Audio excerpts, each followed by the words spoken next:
Graça e paz, irmãos. Boa noite a todos. Mais uma vez a gente se encontra no culto de doutrina. Mais uma vez o Senhor nos concede uma quarta-feira para que a gente se reúna ao redor da palavra dele e a gente possa, uma vez mais, aprender um pouco a respeito desse evangelho tão gostoso que nós temos estudado, que é o evangelho de Mateus, né? A gente já vem há algum tempo estudando Mateus.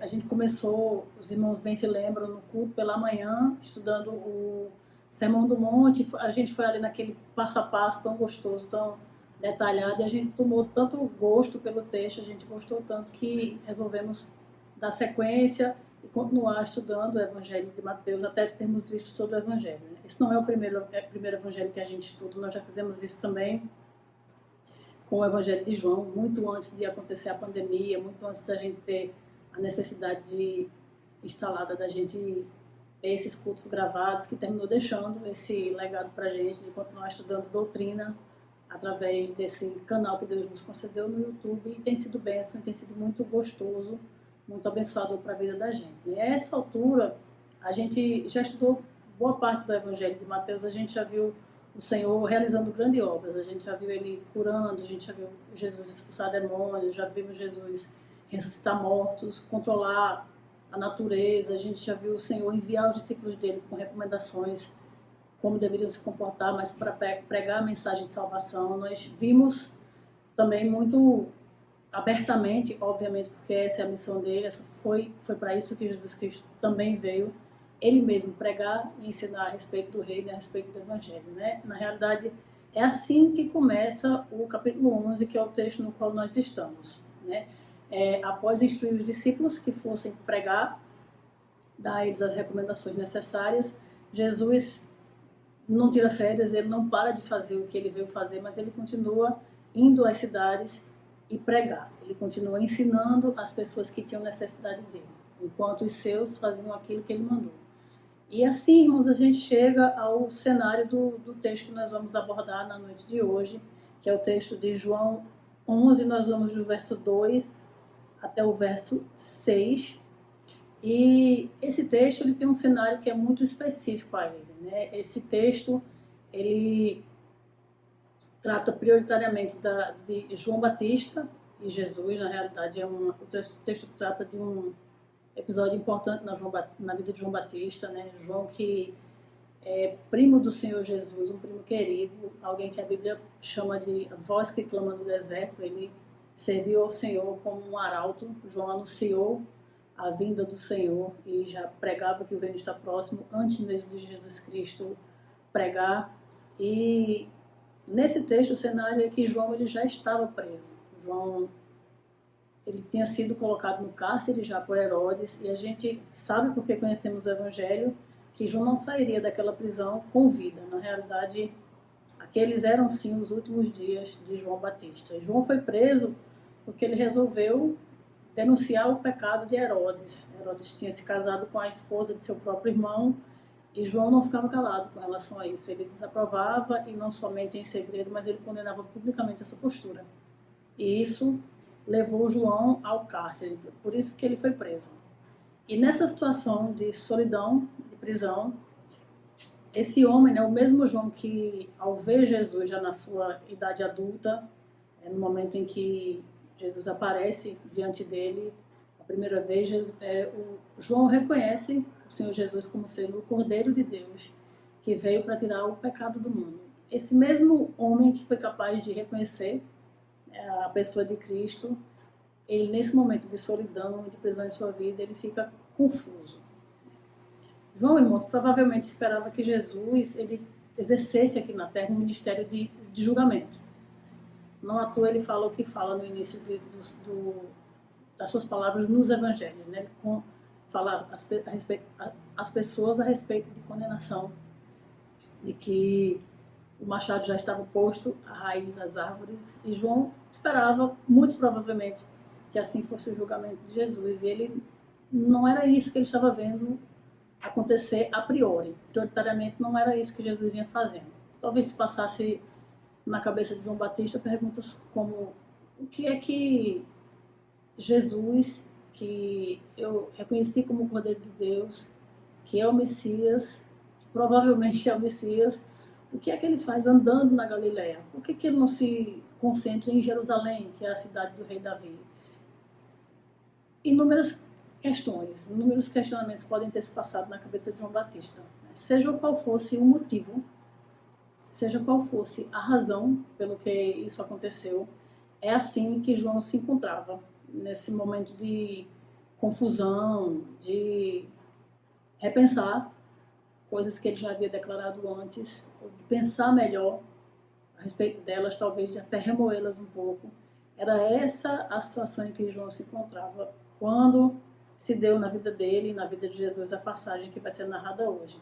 E eu convido os irmãos a lerem comigo o texto, é um texto pequeno e muito claro, e nos diz assim, em João 11, a partir do versículo, aliás, em Mateus, falei tanto em João, em Mateus 11, a partir do versículo 2. Quando João, no cárcere, ouviu falar das obras de Cristo, mandou que seus discípulos fossem perguntar: você é aquele que estava por vir, ou devemos esperar outro? Então Jesus lhes respondeu: voltem e anunciem a João o que estão ouvindo e vendo. Os cegos veem, os coxos andam, os leprosos são purificados, os surdos ouvem, os mortos são ressuscitados e aos pobres está sendo pregado o Evangelho. E bem-aventurado é aquele que não achar em mim motivo de tropeço.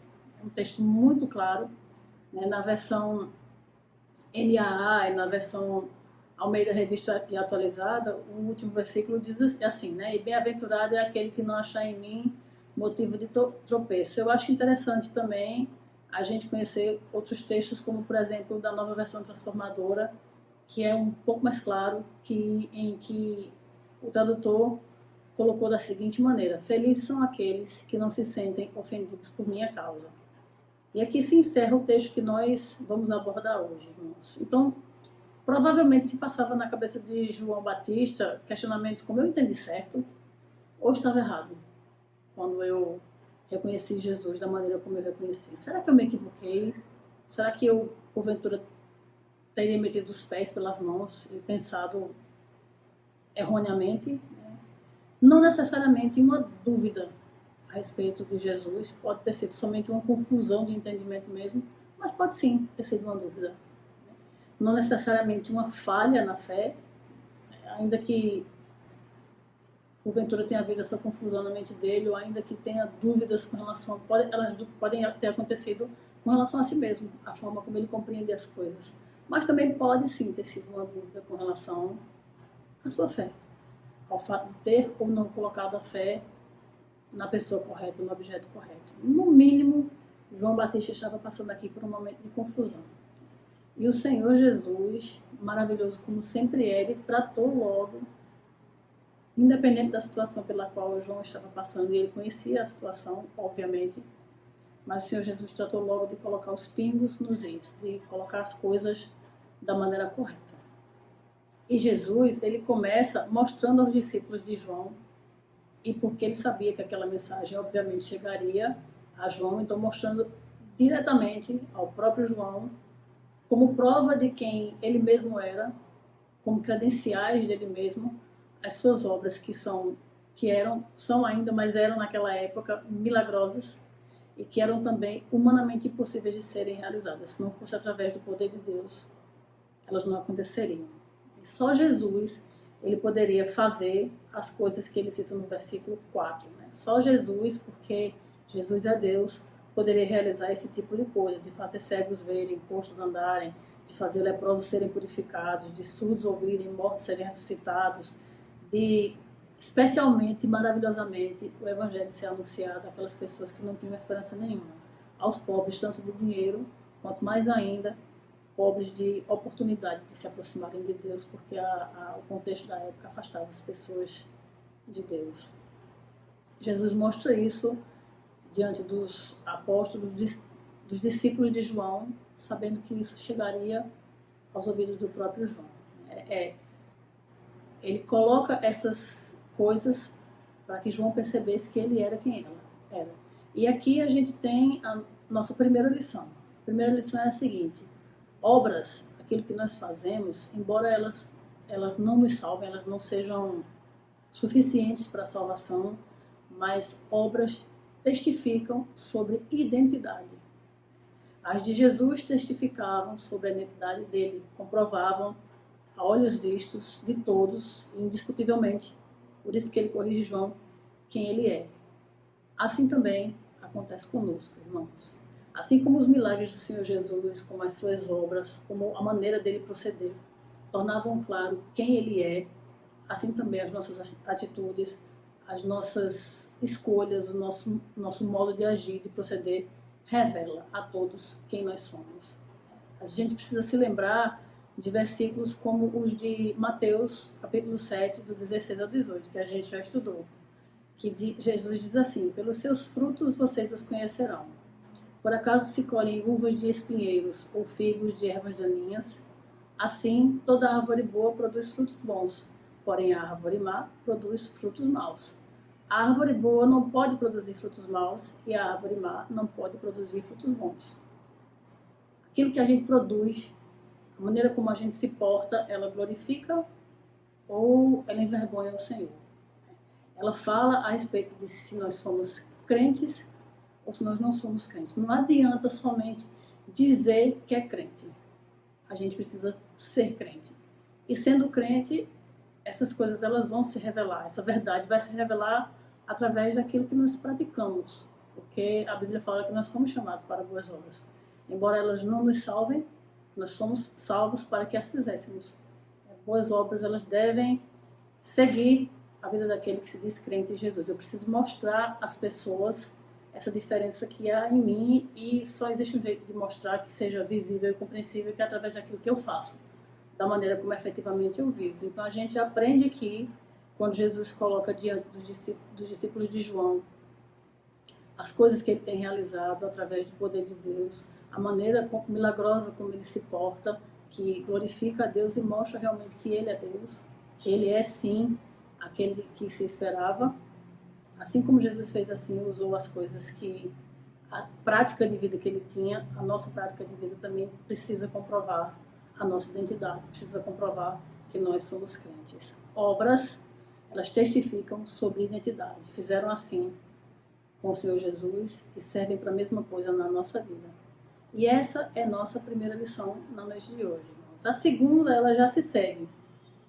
A gente aprende com o final do texto, no versículo 6, quando Jesus diz assim: bem-aventurado é aquele que não achar em mim motivo de tropeço, né? E como eu citei, para facilitar o nosso entendimento, felizes são aqueles que não se sentem ofendidos por minha causa. Aqui a gente já aprende muito claramente que ofender-se com Jesus, achar nele motivo de tropeço, leva à infelicidade. Faz com que nós sejamos, no mínimo, menos felizes do que nós poderíamos ser.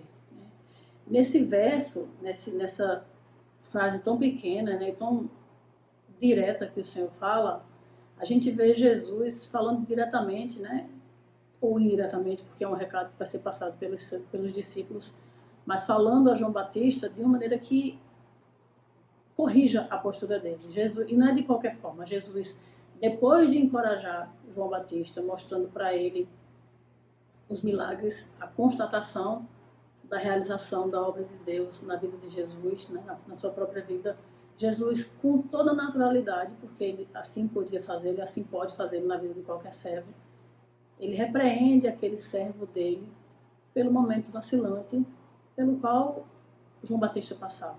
A gente muitas vezes pensa que em nossos momentos de oscilação, talvez de fé, talvez de postura, o que a gente precisa muitas vezes seja consolo, mas nem sempre. Às vezes o que é necessário para nós é realmente um suave puxão de orelha, né? É realmente um despertar do Senhor. Perceba que não é bem assim como você está pensando, né? Reavalie, repense, observe as coisas pela ótica de Deus. Às vezes Deus nos repreende quando nós estamos nos sentindo vacilantes e é para o nosso bem, sempre é para o nosso bem. E foi isso que Jesus fez na vida de João Batista, independente da causa, irmãos. Fosse um momento de dúvida que João Batista estivesse passando, fosse um momento de medo, porque estava encarcerado e não sabia o que ia acontecer com ele no futuro, fosse mera confusão ou duvidar de como ele mesmo pudesse ter interpretado as coisas, se aquela interpretação estava certa ou errada, independente do motivo, independente da causa, essa não foi uma postura que foi endossada pelo Senhor. Jesus não assinou embaixo, pelo contrário, ele corrigiu. E assim também conosco. Jesus também nos corrige, ele nos faz perceber que ofender-se com ele, achar nele causa de tropeço, nos leva à infelicidade. Isso acontece conosco também. A gente já aprendeu, irmãos, ao estudarmos o Sermão do Monte, as bem-aventuranças, que bem-aventurado significa feliz de verdade.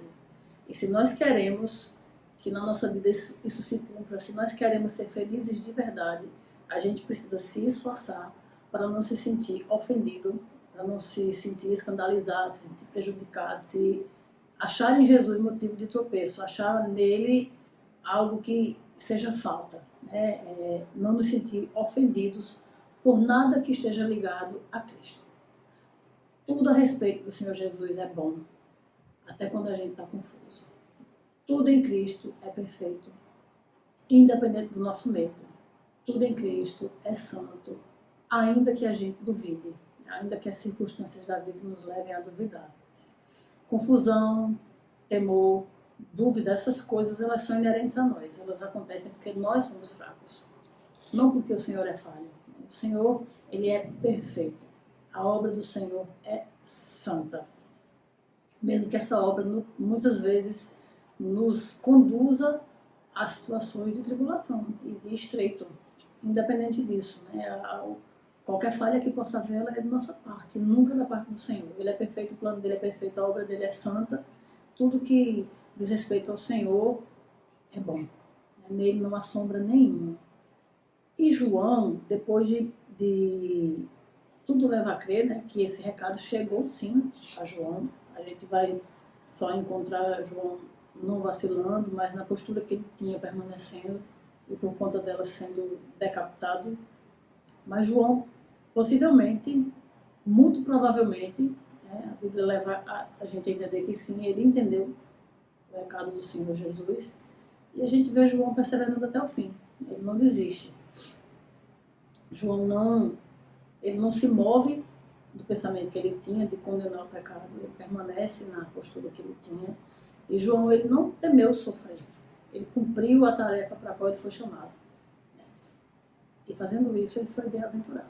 Ele foi feliz de verdade. Tanto é que Jesus elogia ele. Diz que dos nascidos de mulher, nenhum é maior do que João. E para nós, fica a mesma situação. Que nós sejamos, pela graça dele, feitos felizes de verdade. Nunca achando no Senhor motivo de tropeço. Nunca achando nele nada que venha a nos ofender. Mas sempre coisas que venham a nos encorajar. Até nos momentos de disciplina e de repreensão, a gente se lembra que é feito em amor e é sempre para o nosso bem. Que a gente assim se lembrando e caminhando com ele, sejamos a cada dia feitos por causa dele e para a glória dele, felizes de verdade. Amém, irmãos? Que o Senhor nos abençoe. Vamos orar? Oremos. Senhor, nós queremos bendizer teu santo nome, Senhor, e te agradecer por mais essa oportunidade de estudarmos um pouco da tua palavra, Senhor, de aprender contigo um pouco mais, Senhor. Nós te bendizemos, Deus, porque o Senhor sempre, Deus, e a cada instante trabalha em nós, trabalha em nossa vida de maneira a nos ajudar na caminhada, Senhor. Enquanto o Senhor continua, Deus, completando a obra que iniciou em nós até o dia de tua volta, Senhor. Abençoa essa igreja, Senhor, que nós sabemos que te ama, Deus. Ajuda teus servos a se tornarem crentes maduros em ti, um pouco mais a cada dia, Deus. Nós te adoramos e te bendizemos e te oramos assim, em nome de Jesus. Paz, irmãos, Deus abençoe.